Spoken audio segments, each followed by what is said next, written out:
Avalor. First and foremost, we're the podcast princesses. Hope you all had an amazing Navidad and a very Merry Christmas celebrating with beloved ones wherever you are in the world. Welcome back to another episode of The Magic Within, your podcast resource for all things Elena of Avalor. We're coming to you tonight live from our Discord server.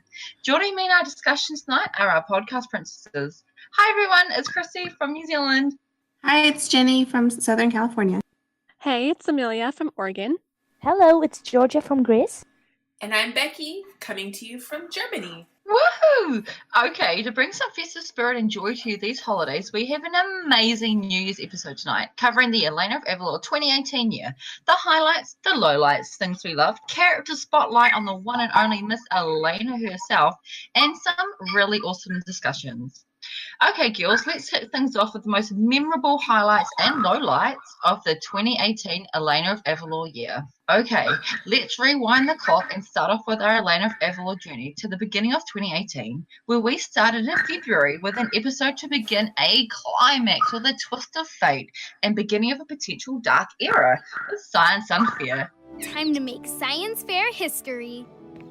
Wind your memory back to remember that this was the episode after we saw Carla transform into Rita back in 2017 from Spy in the Palace. Poor Matteo was used and abused by Rita's oh-so-malicious charm. I can play him like a violin. I still haven't forgiven her for that, by the way. Me either. She was so deceiving. It just made me want to yell at the TV. Can we all agree that while we love Carla as a villain, Rita was awful? I hope Carla never uses that persona again. Exactly. But luckily for us, Naomi's suspiciousness this time was spot on, which leads us into the episodes to come, that they're amazing and can't stop binge watching, even though it's 3 a.m. storyline feels. Alright, following on from Science and Fair, we have Rise of the Sorceress. There's no amulet to protect you this time. It's one of the most defining Season 2 episodes because it reunites us with old villains and it unites our Team Avalor. Piero was set free with Matteo's stolen potion whilst Ricky broke into the treasury and stole Lucia's tiara to make her wand with Victor's and Carla's help. Lucky for us, Elena and Matteo wielded their magical gifts to break through Ricky's wand and make the villains retreat. Elena! Catch! What is he? I think the moment Ricky and her company enter the royal treasury, all while Elena and her family and friends blissfully enjoy the fest, truly chilly. This new day is all about how Avalor and the Crown Princess herself rose from the darkness and brought back freedom and peace, not knowing their greatest nightmare was coming true. The irony in that moment was so well done. Seriously, good timing. That scene still gives me chills. Oh my gosh, Totally. does it not what? Luckily, sweet, heartwarming moments like Christina taking part in the dance sequence, overcoming her worries, softened the darker aspects of the episode. Okay, I'll do it. Great. I totally agree with that. Which brings us to shapeshifters, and that was a huge highlight for me. I mean, first, we had epic rap battle between the Flores cousins. So step aside and let the princess tidy up this mess. Right? Yes. I don't know about you guys, but I've been waiting for that sort of a confrontation since first day of rule. It was epic and just perfect. And then we have Matteo making a huge breakthrough in his magic by learning the shapes shift. And I've got more good news. I finally figured out how to shapeshift. Plus the sweet no matter what dynamic between him and Elena that we've seen reinforced throughout the whole episode. I mean, he has her back even when he thinks he's wrong. Understand that, right? I do. So I'll go with you. Thank you. I'm sorry, I'm gonna get shippy for a second, but how can I not mention the Jacqueline snuggle? But, of course, we also meet our evil Jacqueline, or at least the first evil Jacqueline, Cruz. All right, you can't lose with Cruz. And we get to see Gabe and Matteo and Elena as Jacquelines, which is just so cool. Their designs were absolutely stunning. Weren't they so cute? Loved it. They were giant kitties. I know. So cute. Okay, And then one of the other episodes was Scepter of Night, which also had some big highlights and lowlights this year. One of the highlights being getting to hear Mateo sing Wisest Wizard in the World. Like, for real though, Joey Harrow seriously blessed us this day. His voice is amazing. Like, I still can't get over it. I completely agree, and his delivery of the song was incredible. The passion and excitement with every note was contagious. Gorgeous. I know. So good. And then, of course, the low light of the episode was watching Mateo struggle with his confidence and failing to balance his personal ambition with the good of the team. And watching him hit rock bottom after the Scepter staff was taken was just so heartbreaking. I felt so bad for him. I can't believe it. I led them right to it. What was I thinking? Yes. My heart still hurts for my boy, even now. I know, right? I felt so sorry for Mateo, but thankfully he was able to rise up and overcome his weakness, ending with a sweet, heartfelt apology. I'm sorry, and I promise it won't happen again. And then another highlight was being able to see the Amigos fight together in that epic battle scene at the end, which was totally cool. No! Circle back! Hang on! Definitely. And then we jump over to Race for the Realms. Right! To the realm of the Jackwins. So we see how serious post-traumatic stress disorder can actually be, but with the help of a catchy song and friends by your side, you can get through it. If you don't let go of your past, you can really mess up your future. Also, this is where we see the uniting of villains' paths. So Troyo, Fiero, Cruz, and Vastia, as well as Victor and Kawa, all working with Shiriki to take Avalor back over. Unfortunately, this time it wasn't a successful outcome for Team Avalor as Shiriki gained the whole Scepter of Night. Oh, how I have longed for this moment. Yeah, that was a really hard moment to watch too. But this brings us to A Tale of Two Scepters. I thought you were the last of the Sunbirds. You thought wrong. Which was another highlight and lowlight for our crown princess. I absolutely loved seeing the other Sunbirds aside from Kitamas. They were so fun and quirky. And I really loved Whoopi Goldberg as Llama and the Sunbirds sing. Only one will remain. Yes! Such a good song. Lucky. The song telling the tale of the Scepter's Night was chilling and left us on the edge of our seats wondering what exactly was going to happen when Elena and Shiriki next meet. The animation and the colours of the Sunbirds were absolutely gorgeous. The AOA team, they pull it off every single time. Oh, I completely agree. And some of the choreography in that song with Elena getting thrown around and sliding down the Sunbirds and stuff, it's really acrobatic and kind of epic. Definitely. That's one of my favorite moments in the series regarding animation. Mm-hmm. I think the animators themselves are pretty proud of this episode, how they showed around the cave of the Sunbirds, and then Feel free to gasp slowly in awe. see the whole musical sequence. Oh, as well they So should good. be.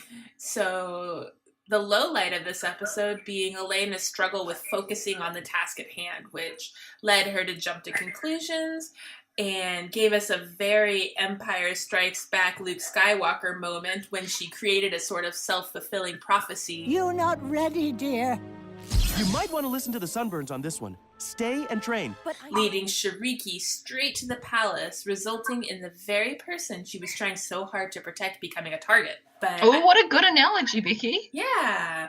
Although I can't really take full credit for that. I believe it was Rob Pratt who tweeted about this before the episode. But that always really stuck with me. Well done, Rob. Right.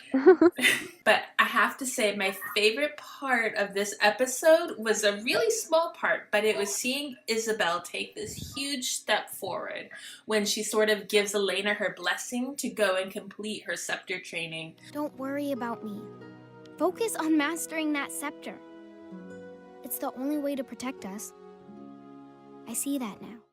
Not only is it a beautiful sister moment, but it's a really cool moment of growth for Isabel, especially when you compare it to her attitude about her sister's duty as crown princess and model sister. Aw, yes, I love that part too. And speaking of Isabel's growth, the next episode, Class Act, definitely had some highlights and lowlights as well. So, one of the main highlights for me was watching Isabel come out of her shell and just really engage with the other scientists there, like Tomiko. I have the best lab partner ever! And not just because you're a royal, although I'm not gonna lie, that part is awesome. And you can just really see her just thrive in her element. And she's come so far from the beginning of the series, and she just tries to be so understanding and considerate with Elena's protectiveness and Javier's unfairness. I belong in this class like everybody else, and I'm going to prove it. Which then leads us to probably one of the main lowlights of the episode, which was seeing Isabel and Tomiko's amazing inventions just sabotaged by Javier's jealousy and meddling. Now, if you have trouble keeping up, don't worry. Everyone does when I'm in the class. But thankfully, everything seemed to work out in the end, and Isabel's love for science only continued to grow. Beautiful. Even Armando got a bit of development in All Kingdoms Fair. In the episode, Armando is constantly teased by his older brother Santos about his Armando touch. He's better than me at everything. This would not be too difficult. Esteban, please. But thankfully, after a fun song sung by Elena and Naomi, and a heart-to-heart with the Crown Princess herself. Whenever he's around, you forget who you really are. But I know the real Armando. Armando is able to move his clumsy past and save the kingdom fair. Yes, and I think he earned everyone's respect in his mother and brother's respect in the process. I think that was really, really great. Which brings us to Lava's story, which I really enjoyed, actually. We got the return of two supporting characters. I enjoyed Charoka, and that he found love and companionship. The Rocador of romance, the Sultan of sweet, Rocco Suave. It was so sweet, and that song, Falling Like a Rock, it was adorable. Falling like a rock for you, falling deep in love. Oh yes, I love that song too. It was so catchy. The duets and harmonies were on point. They were gorgeous. It really was. I'm not gonna lie, I added it to like my love song mix on my on my phone. It was a good one. Rock on, EOA writers. Anyway, but I also adored the return of Prince Alonso. I did not like him in Prince Too Charming, but he's actually one of those side characters that we've gotten to see grow. And we got to see more about his struggle to change as introduced in Masks of Magic. And it was so nice to see that he's honestly been working on this ever since Prince Too Charming, when we literally left him in the dirt. But it wasn't an overnight change. It's been over a year going on too. And we see him finally get a clue. Wait, I know what to do. Look, telling my father that I've changed wasn't enough. He said actions speak louder than words. So you have a true classic. Mm-hmm. Which then paved the way for the amazing showdown between Shariki and Elena, as well as Fiora and Mateo, in the TV movie Song of the Sirenas. Sirenas? Oh, where? I've never seen one before. And the Sirenas, we didn't just get one, but we got two, brother and sister, Prince Marzel and Princess Marissa. Don't be scared. I'm Princess Marisa of Coronado.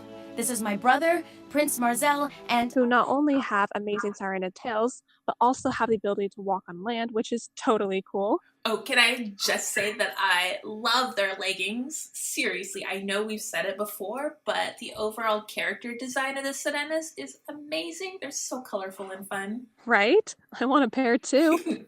And then there's still the whole Queen Camellia mystery about whether she is Elena's aunt or not, which, by the way, still hasn't been confirmed, which means it can totally be true. Yes. And then how can we forget old Cristobal himself, aka the dirtbag who deserves to be locked in that tower for his treachery. I have just one yacht. Look at me, practically wasting away.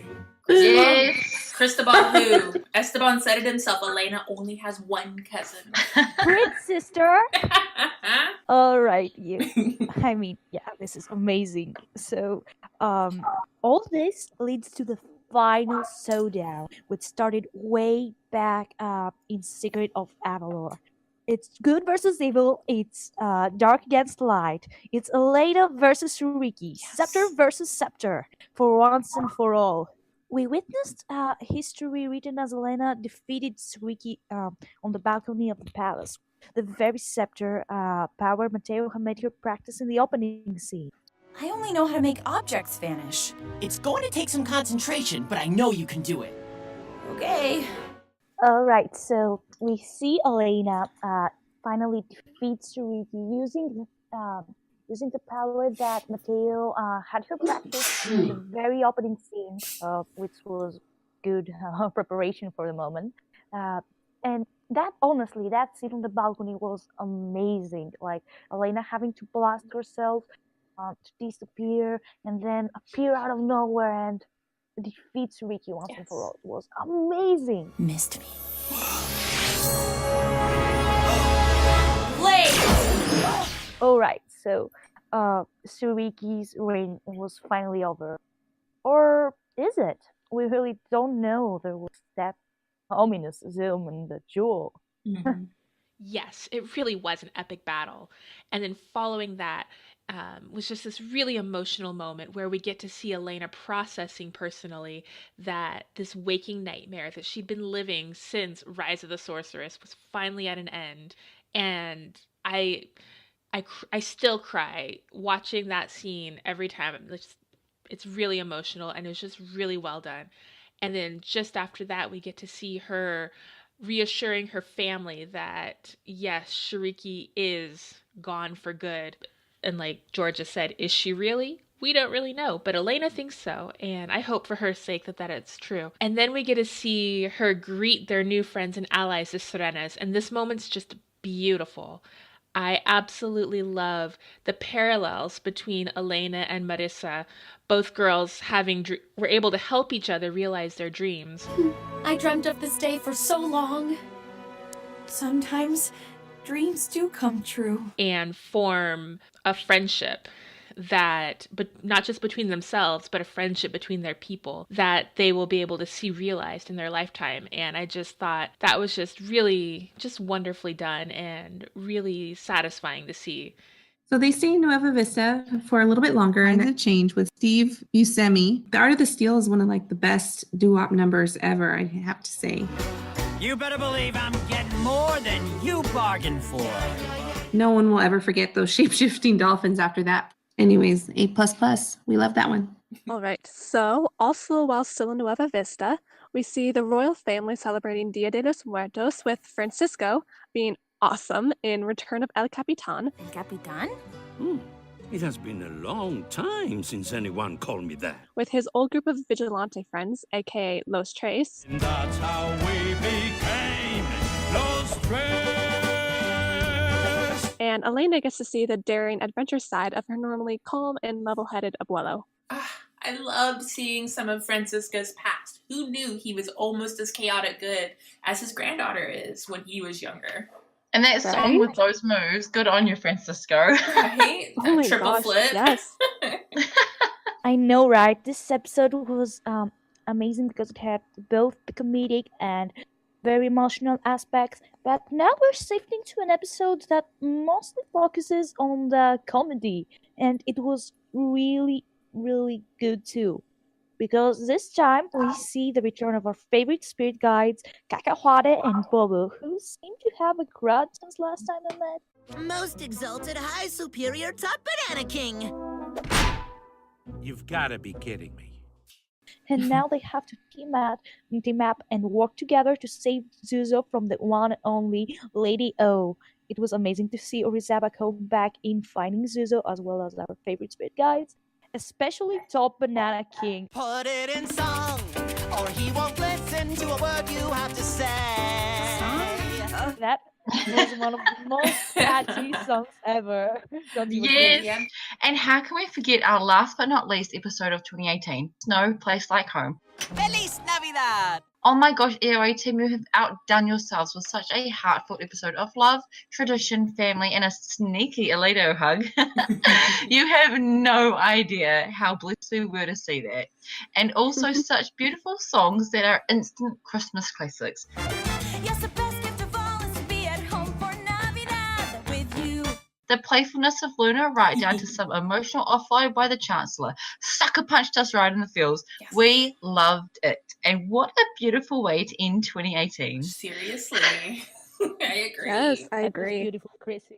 Okay, to wrap up the 2018 year, girls, a quick couple of questions. Okay, what was your favourite song from season 2? Mine personally was Falling Like a Rock, Wisest Wizard, and Hearts Full of Cheer. Such beautiful, beautiful emotional songs that tugged at all of my heartstrings. Jenny, what about you? Honestly, my fave has to be Wisest Wizard in the Joey Haro is an incredibly talented singer. Totally gave me chills. Of course, I can never have just one favorite. I'm like Miss Indecisive over here.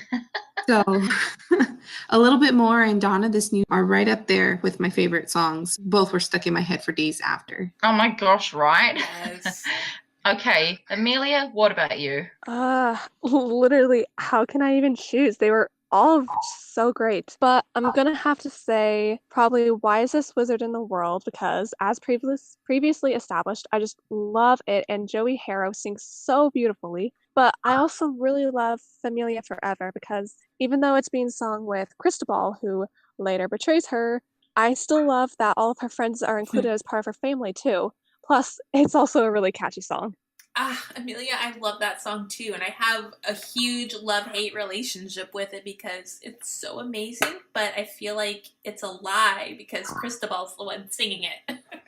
No. Oh my god, right? Well, Cristobal has a good voice. I mean, Mhm. it was Hamilton. True. Definitely. All right, Georgia, what about you? Well, I'm gonna be super original and say, "What's Wizard in the World?" This song has been in my head for weeks. All right, so Joseph Harris' voice was so full of energy and passion. A second close is, of course, the right thing to do because rapping chasms. Yes. Yay! Seriously. Oh my gosh, absolutely. Okay, Becky, what about you?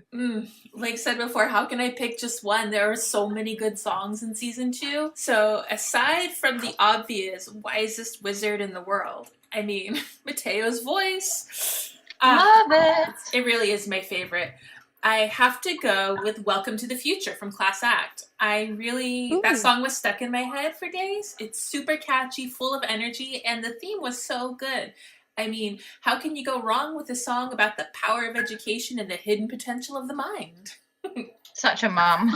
I know, right?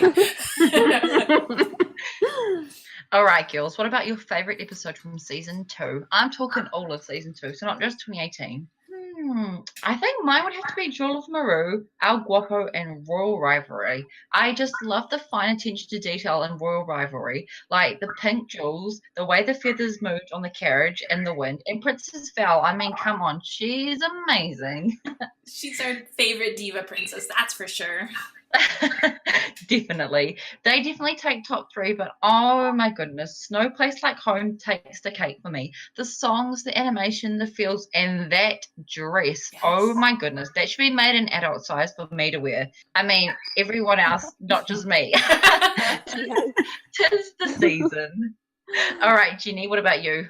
Didn't I say I was Miss Indecisive? So I love them all. It's really hard to pick. I really had to narrow it down. Okay. I love the lightheartedness. 3 Jacquins and a Princess and Rivalry. It was just so much fun, both of those episodes. And then I love the adventure and shapeshifters. And of course, the big special Song of the Sirenas. But my top has to be my top 3 has to be Jewel of Maru, Rise of the Sorceress, and of course, No Place Like Home. Oh God, aren't they just beautiful? What about you, Amelia? So I feel like I'm just echoing everyone else's favorites here, but they must be favorites for a reason, right? Because Jewel of Maru, Snow Place Like Home, and Shapeshifters are probably quite literally my favorite episodes in all of Elena of Avalor. Although Spy in the Palace is also up there in my top favorites because even though it was really frustrating to watch Rita totally play everyone and try to turn them against each other, at the end of the episode where it leaves off as a cliffhanger I just remember it was being really intense, and I remember being so hooked and excited to see what happened next. And there hadn't really been much cliffhangers in Elena of Avalor so far, and so it just really stood out as one of my favorites because I was excited to see what was going to happen from there. You and me both. What about you, Georgia? Well, I have to agree with you. I am actually really torn between Jewel of Maru because it was the episode that basically started, the main arc of season 2, and our favorite Christmas special, Snow Place Like Home. Both episodes were filled with emotion, character growth, and great dynamic. Definitely. Okay, Becky, what about you? I'm being repetitive, sorry, but Jewel of Maru was my all-time favorite Elena of Avalor episode until Snow Place Like Home, so they are both up there as my top two. Like Georgia, I love the character development in these episodes and the fact that both episodes still bring a tear to my eye every time I watch them. But if I want to pick a favorite season 2 non-main story arc episode, I'm going to go with Lava's story. I really enjoyed Prince Alonso's character development and the adorable love story between the Rocadors. And that lava glass was beautiful. Yes. Okay, let's change things up a little bit. What about your favorite supporting character from season 2? I'm going to have to say mine is Emily. Like, who can top the OG Royal Wizard? And does El Guapo count? Wow! Guapo is such an over-the-top dork. Oh my gosh. El Guapo, like, I literally cringed every time he was on screen because he was just so ridiculous, but I loved him in that episode all the same. Right? Okay, Jenny, what about you? So my favorite has to be Valentina. She was competitive, she was. She even brought Manuel, who was like Gabe 2.0. But I also loved how down to earth she really was deep and how she had to deal with her own insecurities. To me, she was just a very relatable character. Definitely. All right, Amelia, what about you? Okay, for me, I'm gonna have to say the baby Jacquins. Oh, Zoom, I know, Zoom, Mingo, and Estrella totally stole my heart, and they are so sweet and adorable. Aw, the babies. Elena's little future guardians. I love them. I know. I hope to see more of them soon. Salute! So cute. Okay, Georgia, what about you? Okay, before I say my opinion, I'm calling it Amelia is officially Isabel. Just saying. I'm leaving that in there. Where's the lie? So, no doubt, everyone loved the Serenas. While I loved Marita and Marcel, the amazing Serena siblings, I also really enjoyed Daria's cool character, and of course, the fabulous Princess Valentina. She's amazing. And beautiful. Oh gosh, yeah, that character design was just so stunning, and like even that beautiful little bouncy curl in the middle of her head, like I love that. Okay, Becky, what about you? Another hard question, but I'm going to go with Tamiko. I loved Issa's adorably cheerful lab partner, and I think she totally represents the fangirl in all of us. Oh my god, right? And that picture she drew of her and Issa was so adorable. It was like a picture within a cartoon, like pictureception. And I just will never get over Princess Elena, I love you! Yes. I think that's all of us if we actually met Elena. Right? Literally. Okay, girls. Lastly, who is your favorite villain? Gotta show them some loving too, as they have all helped tremendously with our favorite characters' growth and development. Okay, so no surprises from me, but Fiyero is my favorite. I still feel there could be some redeeming qualities if he wasn't so set on revenge and used his advanced magic for good, or at least to aid Mateo and Elena if he ever became unfrozen again, that is. Okay, Jenny, who is yours? So my favorite villain is actually tied between Fiyero and Team Delgado. Fiyero, on one hand, is a super serious, established, and Team Delgado is this goofy bunch just try on their Melba shoe. When we stick them together in an episode, it's really hard not to enjoy their. Like Scepter of Night, right? That was so funny, the interactions between Victor and Fiyero. Yes. Not your friend. Not your friend. Okay, Amelia, what about you? Ooh, so I love the Delgados, but I have to also say that Orizaba is one of my favorites too. And we've been lucky enough to see her both this season and last season as well. I just think she's such a cool and formidable villain who's almost succeeded twice now. And I also just really love her design and the inspiration behind the making of her character. Definitely. I totally agree with you. All right, Georgia, what about you? Oh, girl, it's Carla Delgado. I love her art, but Carla has a certain complexity that is just intriguing. She's malicious and cunning, but as seen in the last episode, not as heartless as we think. Also, she's rocking that move. Yes, she really Isn't is. she just? Okay, Becky, what about you? Can I say Marimonda? I mean, technically she's from season 1, but her story kicked off all of season 2, you know? I just really love her character design, and her song was so much fun. Plus, I personally thought her rhyming was really charming. Oh, Marimonda's rhyming totally got on my nerves. Well, that's no fun. Think of the purpose she serves. No more rhymes in a minute. Anybody want a peanut? What? Oh my goodness.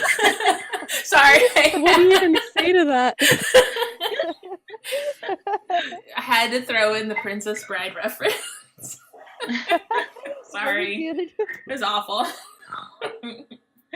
Anyway. Whether it was friends or foes, spirit guards or villains, there was one person featured bang smack in the middle of it all. And of course, that is Miss Elena herself. Jenny, I'm going to hand this over to you. Thanks, Chrissy. So as you know, this has been quite the year for Elena, a year filled with highs and lows and of course lessons learned as Elena continues on her path to become queen. Granted, after she has learned some lessons, she has had some fallback. I guess old habits kind of die hard. But her story isn't over yet. The important thing to take away from this is that she is working on herself and on everything and still learning from her mistakes even now. You know, that is one of the things I like best about her is that she's so relatable because, you know, she's not perfect. She's making mistakes, she's learning, but fallbacks just like we do in real life. Exactly. And a lot of the lessons that she learns is, it seems like it's kind of from her friends, like secondary to her friends' mistakes, and it kind of parallels what she's going through. So some of the things I wanted to focus on is actually how Elena has grown with her friends, actually. Their relationship has changed over the last year. Not a whole lot, you know, as far as, you know, them being friends, but just in their, I guess you can say their lessons learned throughout the last season. So our first episode of the year, we have Science and Fair, a prelude to Shuriki's return. In the episode, we have Elena singing a song to Isabel about the importance of knowing her limits and being able to rely on her friends. It's a very good song to show how much Elena has matured and recognized the value of her friends,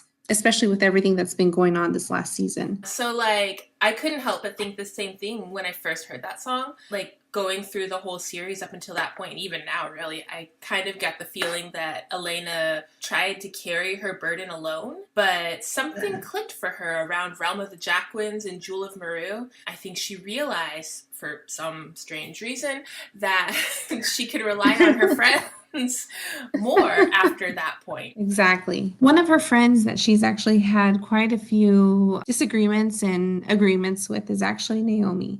That brings us to our next episode where a lot of things come to a head. Rise of the Sorceress, also known as Shuriki's official return. Elena learns a vital lesson about trusting her friends and their instincts. We kind of find that Elena's very, very trusting in this episode. And I mean, not without reason, I guess. You know, as far as she's concerned, Shuriki's been defeated and there's not a whole lot out there that's threatening her peace. But we get introduced to Rita, who's actually Carla in disguise. And Elena welcomes her with open arms, much to the dismay of Naomi, who doesn't trust the girl more than she can throw her. And boy, did she want to throw her. I kind of wanted to throw her too, to be honest. Didn't we all? Right? And because of these events, Elena learned a vital lesson in trusting friends' instinct.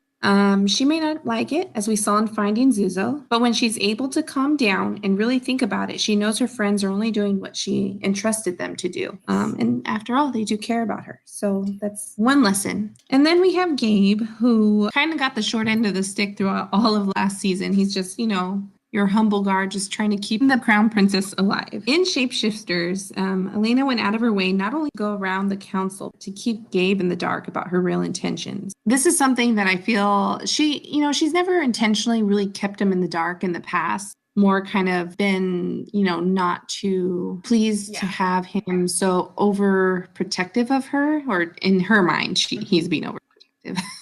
But in this episode, we actually see her intentionally trying to kind of like keep him in the dark about her real intentions. And afterwards, after everything was said and done, they had a heart-to-heart. And in that moment, Elena realized that she really hadn't been fair to him at all, especially in regards to the job she gave him to do. I mean, he is captain of the guard.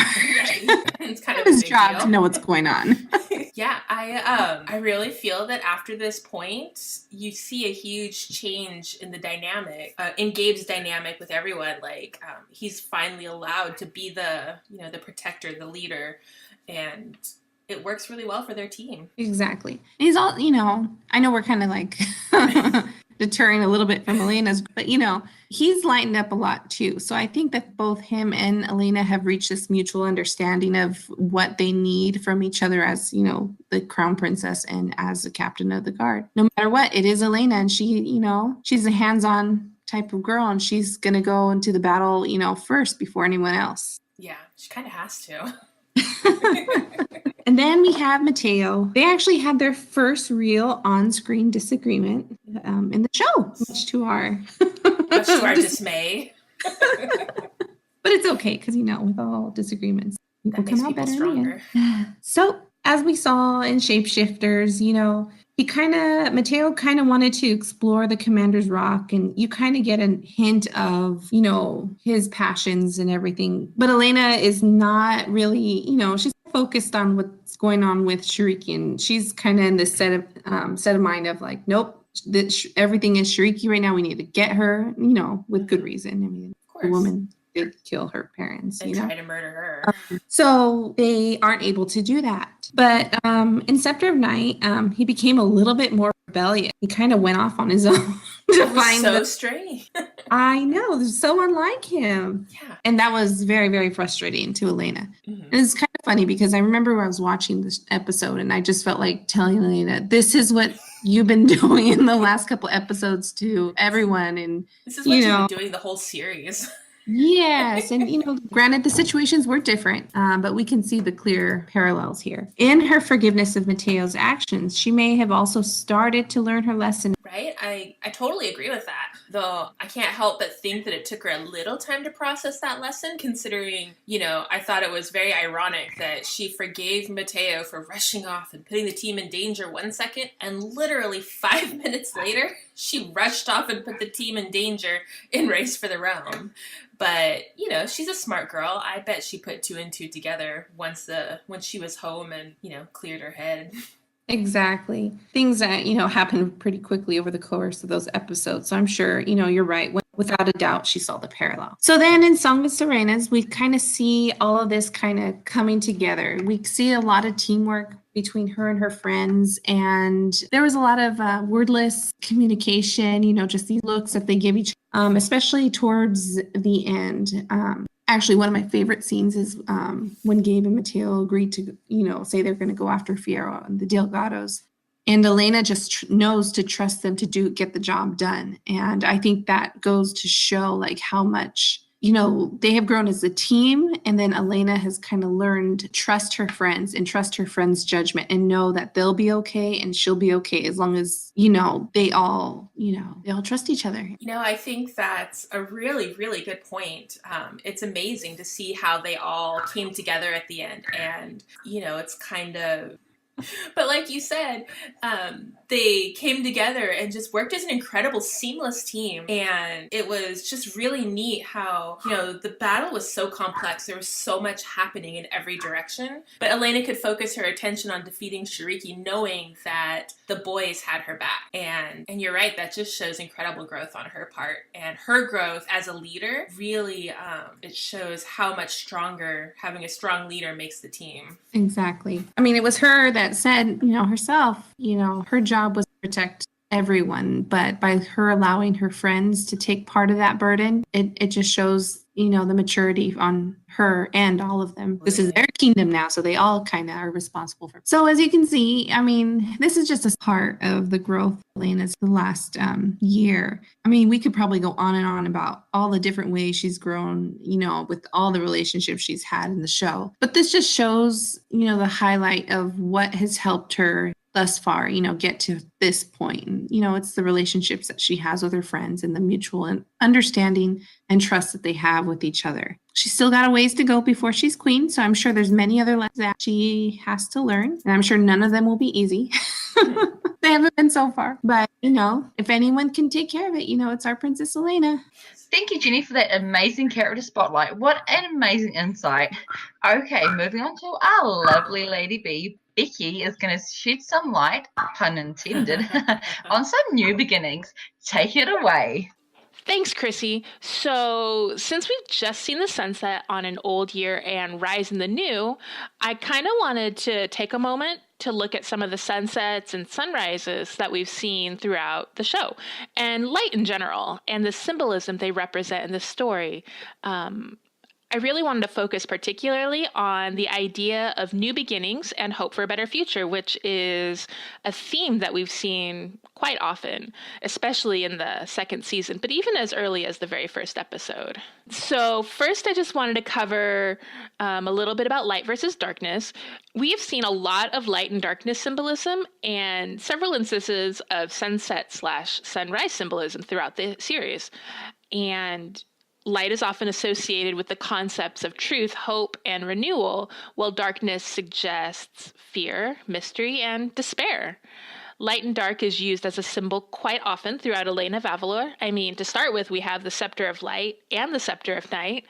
Both of those are symbols of good and evil. And then we have sunrises that represent hope and new beginnings, while sunsets represent coming change. Whoa, that's a great point, Becky. And it also makes lots of sense when you think that Elena's name actually is connected to light, means towards. So it's a really great connection.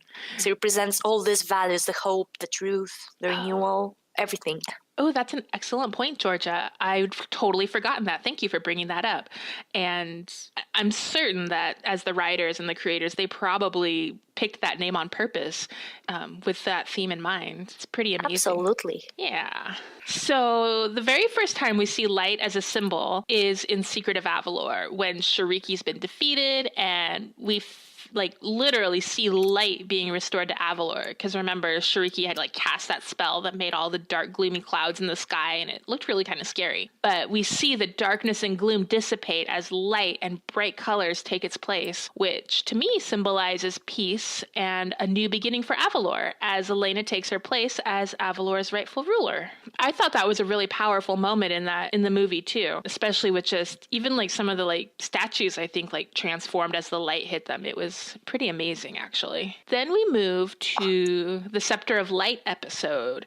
And while an eclipse is neither a sunset or a sunrise, we see light symbolism when Elena has to fight to keep her kingdom from an eternity of total darkness. And I think this one is really interesting because we have Orizaba fulfilling her dark ambitions and leaving Avalor in the shadow of the eclipse. She had her way for all eternity. And the people, right. Yeah. Can't deny Lady O. Yeah, she's funny. Yeah, she's funny like that. The people panic, though, after her song, which to me, we see the people losing hope, and hope is replaced by fear, which... Oh, that's a great point. Yeah, which just comes with the darkness. What happened with Shiriki and whenever a villain comes. Exactly. But we see Elena in this episode discovering her scepter powers, and I think it's really fitting that her first power is glow, and especially as you mentioned with her name meaning torch. We see all of that come together. Elena, the shining light, brings a magical light to banish the magical darkness. And in this episode, that is such a powerful symbol of hope. And I think it's important to note that she did this in front of her people. They saw her do this.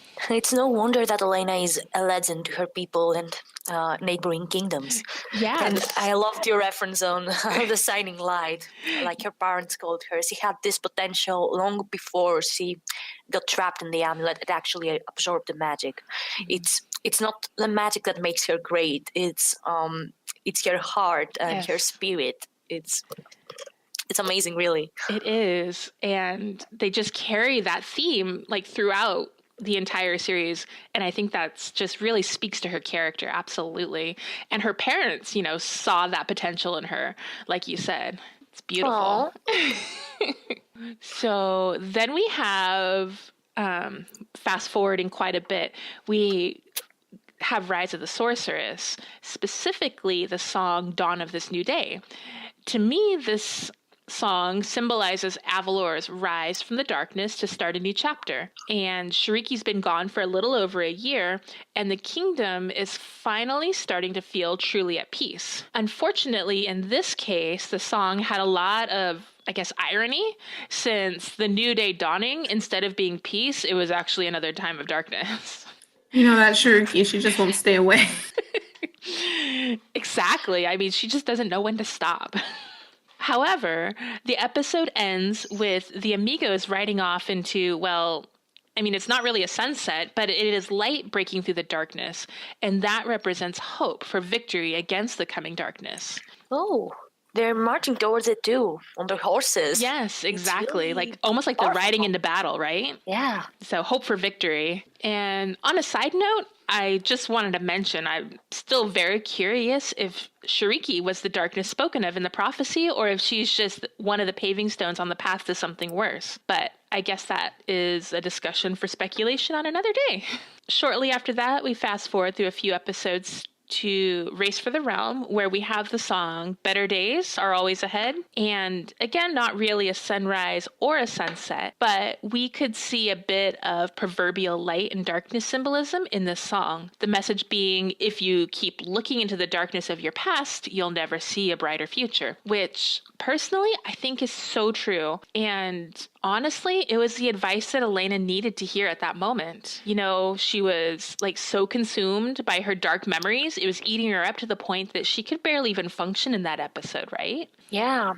Her whole traumatic experience concerning Suriki killing her parents was really messing with her. Mm-hmm. And no matter how her friends tried to snap her out of it, she had to see for herself that she needs to abandon these dark thoughts and look forward. Exactly. I think seeing the consequences of what, I guess, getting stuck in that bad pattern of thinking, the consequences of that were just too dramatic, I guess. And she's a smart girl. I think it took her some time to process, but I'm confident, just looking at the episodes that came after, that she did, learn that lesson that she needed to learn. And she did.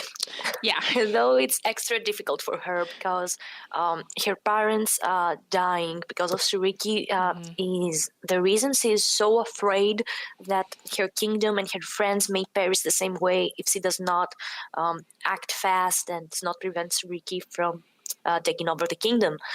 And really, that prevents her from having a healthy mindset of how to approach dangerous situations.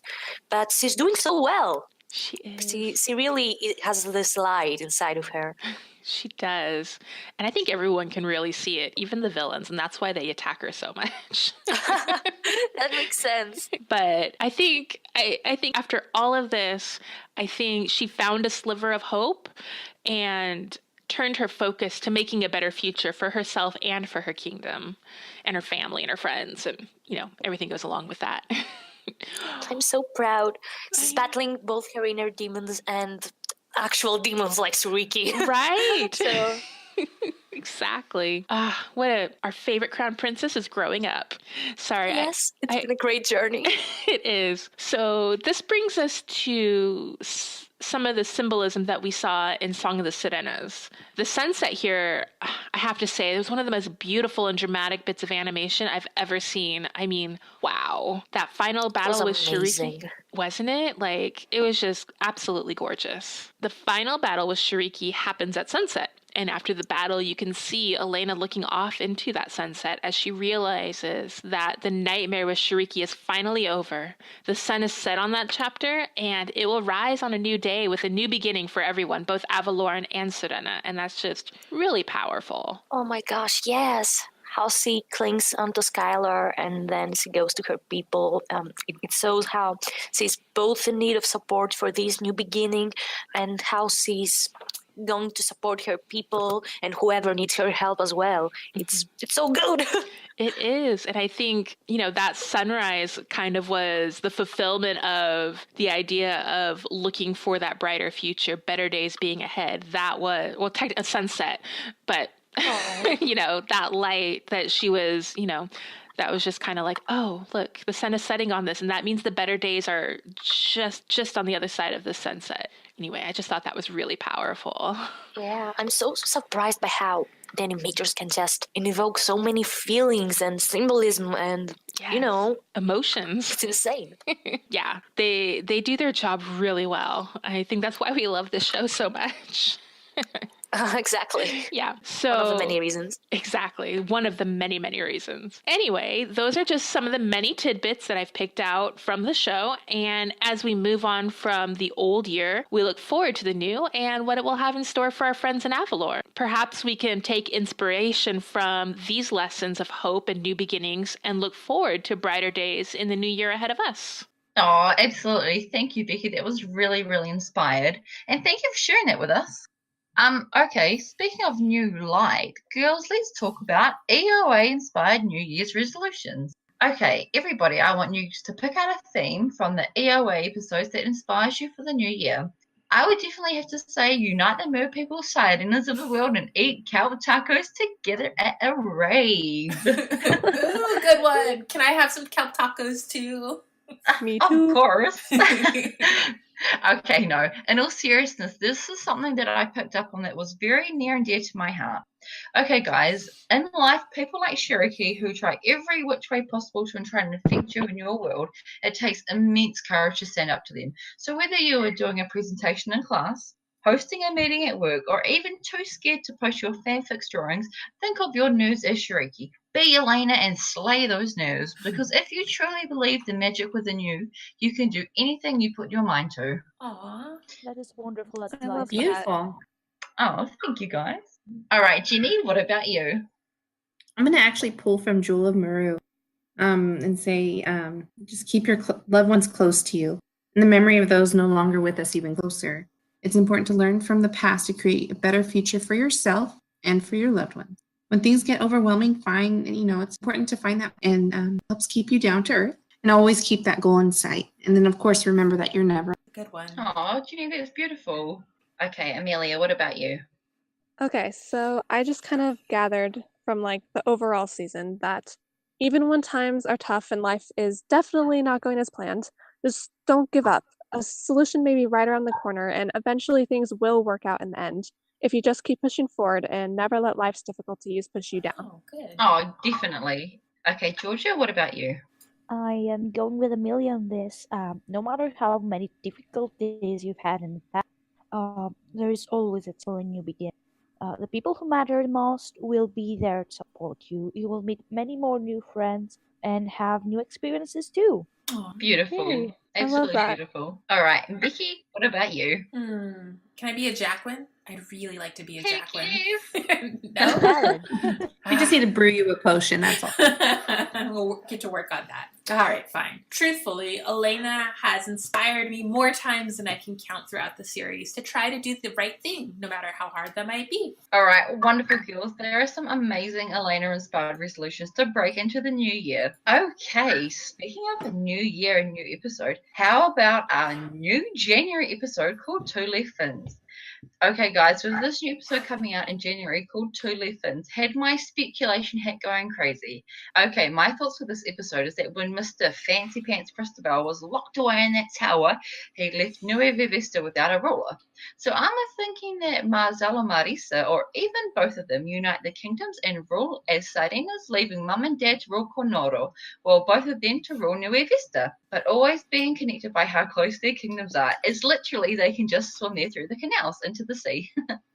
Okay, I'm thinking maybe Marcel is having a tough time ruling and get some help from former royals, as we have seen. Maybe Alonso, Valentina, or potentially Elena.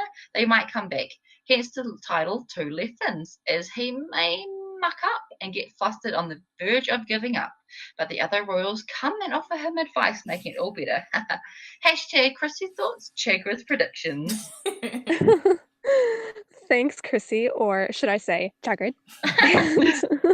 So the official summary online from Disney Wiki tells us, after being invited to attend his first royal retreat, Prince Marzel tries hard to impress the other rulers and accidentally turns the visiting kings into sirenas, with returning guest stars Gina Rodriguez as Marissa, Prince Royce as Marzel, Edward James Olmos as King Piscoro, Echo Kellum as King Joaquin, and Asif Manvi as King Raha. Although it hasn't been officially announced, we will most probably get the great joy of listening to Mr. Jess Harnell as King Hector, and this episode is set to air January 12th of 2019. So only a few more days. Ooh, so close.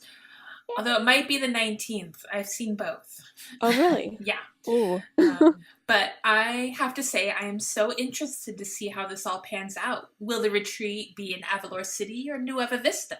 Will they turn the kings back that episode? Will there be a magical artifact, or will they need some of Mateo's shape-shifting potion? Or maybe there's a new scepter power. Oh my god, so many possibilities. Oh my god, yes, how amazing does that sound? I can't wait to see everyone as a Sirena. If Elena is a Sirena too, I'd die. Like, we have had so much fun with drawing her in the past in Avalor for Mermaid last year. It'd be so cool to see her actual design. If King Hector was to return, it would be so much trouble because I can imagine him hunting down Serena. Oh gosh, add them to a zoo. He put them in his menagerie. Oh, that'd be awful. Oh no, this guy's trouble. Mm-hmm. Okay, moving forward to Twitter time. Don't forget to like and follow us on our social media accounts on Instagram and Twitter to keep up all with our fun and crazy antics. We also will be posting a poll on Twitter around who do you think is the baddest villain out of this series so far. So make sure to cast your vote to see what the other Elena of Avalor fandom thinks too. And speaking of fun and crazy antics, Amelia, did you want to let everyone know that what we have been working on? Of course. So, inspired by all of the wizard and Malvago love from our last episode and our poll discussion on Twitter, Chrissy and I have made this awesome quiz to see whether you are a wizard. So make sure you give it a go and let us know what result you get on Twitter, on our Twitter page by either tagging us at Magic Within PC or by using the hashtag the Magic Within podcast. Ooh, I'm super excited about this one. It was so much fun to make with Amelia, and the results may surprise you. Thank you, podcast princesses, for being so awesome. You may not be royals, but you sure are royal at heart. And thank you to all our listeners all over the world. You guys are amazing. Thank you for your support. We can't wait for you to join us next time. But until then, we would really appreciate it if you could give us your feedback and tell us what you think so we can make this podcast even better. Rate us on iTunes and check out for new episodes. Don't forget to follow us on Twitter and Instagram in between episodes for more discussions, fun games, and resources you won't want to miss. Until next time, wings up, amigos! Bye! Bye, guys! Bye, everyone! Bye.